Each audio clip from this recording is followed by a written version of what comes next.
welcome to Day 10 of Hyaku Monogatari Kaidankai, 100 Days, 100 Supernatural Stories.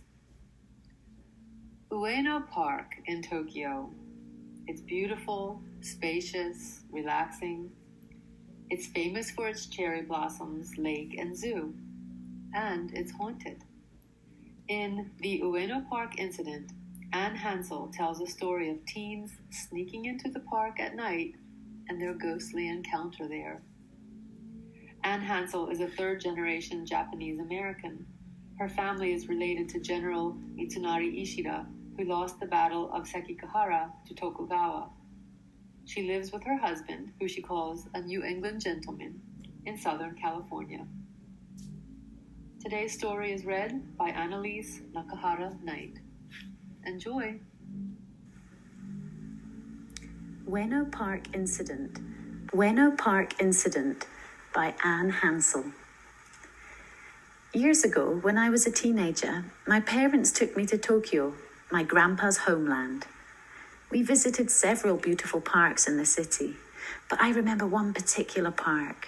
Its name was Ueno Park, and it was the most beautiful place I'd ever seen. I remember a lot of green trees lining wide stone stairways up to a giant red gate called a torii. Through it, my parents and I walked to the Ueno Zoo, where we saw lots of different animals, and we visited various museums like the Tokyo National Museum, the Metropolitan Art Museum, and others. The area was once part of an ancient temple, but today it's a modern temple where people go to worship. But I remembered a certain area where my parents and other relatives avoided taking me. It was part of the ancient shrine, a small wooden hut-like building with several wooden boards written in Japanese and heavy ropes above its entrance, their long ends dangling down both lintels. Nearby stood a wooden table laden with dishes of packaged candy boxes and small bottles of sake arranged in the front of a large bowl with burning incense sticks. As we were walking past this shrine, I asked Father why we couldn't go there. He shook his head, dragging my arm hard. "This is the shrine of last hope, the last resort for people with hopeless problems, and it is believed to be haunted. Only extremely desperate folks go there to pray for help." I stared at the allegedly haunted place while we were going to the exit. I always thought ghosts weren't real. That evening, at a family party, I saw Uncle Hiraku, my grandfather's youngest brother. I asked him about Ueno Park. He looked horrified and grabbed my arm. In English, he said, "Lizzie, please never say the name of Ueno Park around here, especially with your cousins." Startled, I stared at him. "Why?" Uncle Hiraku thinned his lips and looked around before taking my arm and leading me to a different room. Inside, he motioned me to sit down on a chair before sitting down opposite me. He looked at me with concern. "Remember my occupation?" Puzzled, I said, "Yeah, you're the homicide inspector for the Tokyo police." "Yes. For the past few weeks, we've had a problem with Ueno Park." "Problem?" Uncle Hiraku rubbed his temples with his hands. He looked at me, his face unhappy. "Some local teens got into the park after dark, despite the locked gates. Then in the morning, we found bodies. And those who survived went crazy, wailing about someone seeking them out and hurting them." Puzzled, I asked, "Well, why do teens keep going there?" "To see ghosts in the park." My eyebrows raised. I looked at him. "I already know rumors about ghosts, but they're not real, right?" Nodding, Uncle Hiraku said, "Yes, but we're more concerned about there being more than one serial killer on the loose there." I asked, "More than one serial killer?" "Yes, evidence indicates there are at least 2 of them. That's why I don't want you and your cousins to go there after dark." After Uncle Hiraku let me go, I went to the room where the other teenagers were hanging out, playing video games and texting on their phones. In Japan, middle school and high school systems require students to take English classes. But the problem is that it teaches more written grammar than spoken English, and many Japanese often seek opportunities to practice English conversation. My parents told me that in Japan, many companies offer higher salaries for employees who could both write and speak English very well. Considering this situation, many of my cousins asked me to help them practice speaking English in exchange for helping me with my Japanese. 2 of my cousins like to hang out with me anywhere in the city. Cousin Hiroshi, a 15-year-old boy, and Cousin Mai, a 14-year-old girl. So they were about the same age as me at that time. I enjoyed tutoring them in English, and in turn they would laugh as they taught me to speak Japanese. When I entered the room, they turned their smartphones off, got up, and came to me curious. Cousin Hiroshi asked in Japanese, "Someone saw you go in with Uncle Hiraku for a private talk. What's up?" Well, something about Ueno Park," I replied, feeling uncomfortable. Everyone stopped what they were doing and turned to stare at me. "Ueno Park?" they asked in unison. Cousin Mai jumped up and down, excited. "Whoa, I heard rumors about that place." Someone asked, "You mean ghosts?" Cousin Mai told me, "Ueno Park is the most haunted spot in Tokyo. One rumor has it that a taxi driver picked up a girl who turned out to be a ghost, and since then, no other taxi drivers will pick up anyone near that park after dark." Delighted, Cousin Hiroshi grinned. "Why don't we go there to see if we can find some ghosts now?"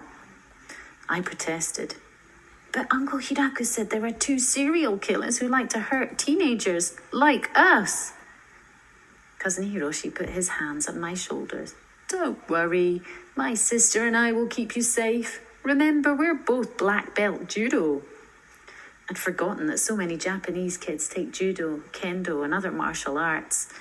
Back in America, I'd never learned any kind of martial arts, to my shame. I cursed myself for having taken volleyball and tennis instead. He looked at me in the eyes. "Are you okay with us going there?" I nodded. It would take about half an hour to drive to the park, and an older cousin agreed to take us there in his Honda Accord. An hour later, I found myself standing beside Cousin Hiroshi and Cousin Mai in front of the locked gate at the entrance to the park. It consisted of chain-linked panels tied together by a long chain with a small padlock. I turned to Cousin Hiroshi. "How can we get in?" "Why don't we climb over?" he shrugged. In no time, we got over the gate. Under the full moon, we could see everything, trees and the stairways leading up to the torii. We went up through the torii and faced a long gravel-covered path leading to the Shrine of Last Hope. Cousin Mai stopped us, her hand reaching across our bodies. Switching to English, she warned, "Be careful when we pass by that shrine. Rumor has it that ghosts like to gather at that place at night." I looked at her askance. "Ghosts? How many are here in this place?" Cousin Hiroshi answered, "According to my research and local ghost legends, there may be about 25. The most famous would be the old general from the samurai days, and he's said to travel through the park with his female companion." "Who is old general?" I asked. "Nobody knows who he really is, but legends claim that he came from the late 16th century, some years before the Sekigahara battle," Cousin Mai said. "Who are you?" A voice startled us. We spun, frightened to see an older teenage girl dressed in a dark school uniform stepping out from the shrine. But she didn't look like a ghost, an actual flesh and blood human. Her long black hair fluttered, riding a gentle breeze. Cousin Hiroshi stammered, "Hello, I'm Hiroshi. This is my sister Mai and my cousin Elizabeth, or Lizzie." The girl frowned. "Why are we speaking in English?" Cousin Mai stepped forward, pulling me along. Because Cousin Lizzie was born and grew up in America, so she feels comfortable with English. The stranger beamed, her teeth bright white in the moonlight, and she offered her hand toward me. Oh, why, I always wanted to meet a real American for years. I'm Kiko. Her English sounded very good, despite a slight accent. I shook hands and bowed several times. Pleased to meet you, Kiko. She took a closer look at me. You look familiar. What's your family's name? Kawakami. Startled, she asked, Then you and your cousins are members of the Kawakami clan. When we nodded, she stared at Cousin Hiroshi. You resembled somebody I used to know years ago. Are you all related to Kawakami Akira, the samurai who died back in 1595? We looked at each other, dumbfounded, before Cousin Hiroshi composed himself and nodded. Yes, he was our direct ancestor. In the old days, samurai used to be fanatical about keeping their family history records, and this made it possible for their descendants to know the names of their ancestors. But before Kiko said anything, two men, one old with white hair, and the other, his young companion with black hair, jumped out. They held long knives. Serial killers. The ones who Uncle Hiraku had warned me about. Delighted, the old man exclaimed, We got 4 teenagers for our fun. My cousins Kiko and I gathered in a tight group. The 2 serial killers circled around us, their knives pointing at us. They were grinning with delight. Someone once told me that judo experts needed something like a long stick or sand or something to deflect knife attacks. Otherwise, they'd risk getting stabbed or cut badly in a real-life street fight. Cousin Hiroshi's hand grabbed some gravel stones off the ground and threw it at the older man before jumping, his leg extending to push the murderer's knife-holding arm.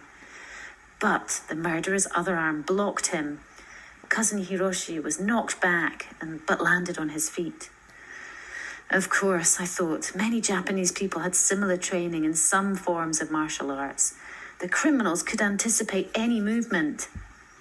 Cousin Mai tried her brother's trick against the younger criminal and managed to knock the knife out of his hand, but he jumped and kicked her in her stomach.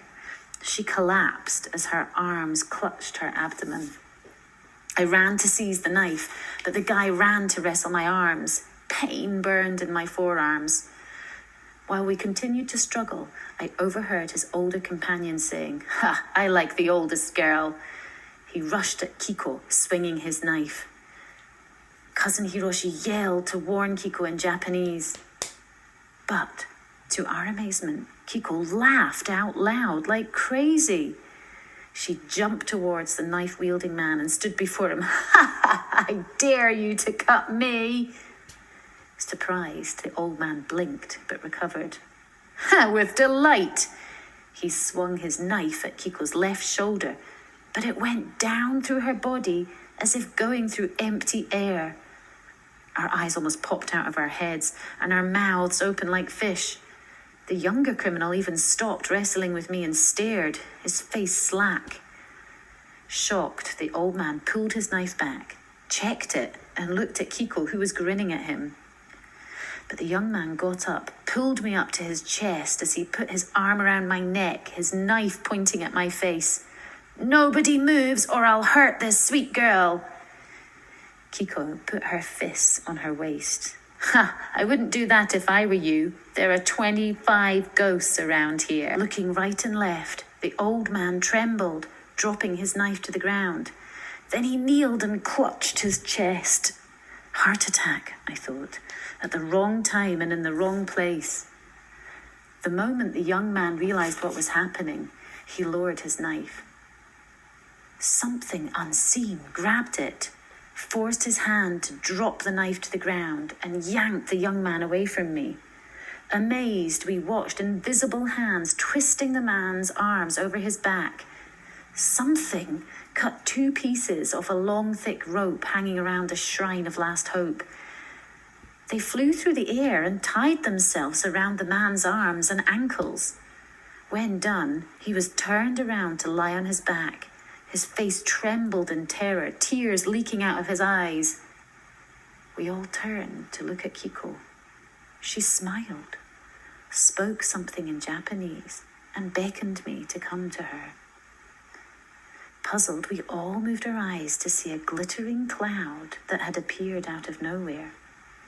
Out of it stepped a middle-aged man dressed in samurai armor, with a huge helmet that had 2 elaborate metal horns, indicating his rank as a shogun-era general. I noticed 2 swords strapped at his waist. Kiko sauntered forward, extending her hand, and the samurai general put his right gloved hand onto it. She turned to us.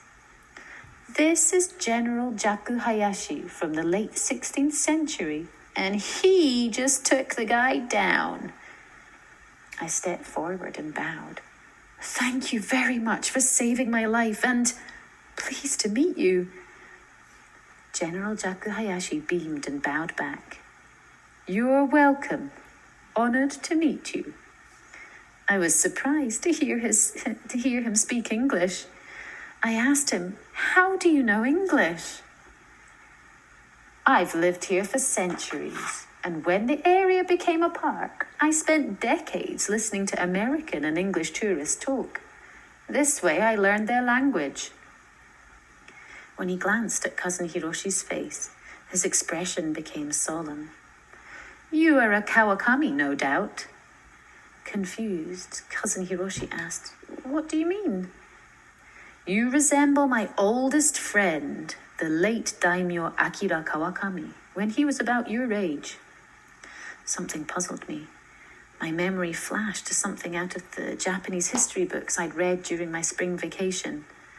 Samurai were famous for their strong sense of honor, and they'd do anything to preserve their good name. I asked, "Why did you save our lives?" General Hayashi looked at me. "Good question. You see, back in 1595, Daimyo Kawakami and I were fighting together in a battle. Someone tried to aim an arrow at my back, but your ancestor jumped to take it in his chest. While he was dying in my arms, I vowed to repay him by saving some of his descendants. After my death, I continued for centuries to seek any Kawakamis in distress." Cousin Mai smiled. "Now you found us." The general nodded. "Thanks to you all, I'm going home now." Kiko strode to stand beside him, her schoolgirl uniform changing to a bright kimono. Her eyes focused on me.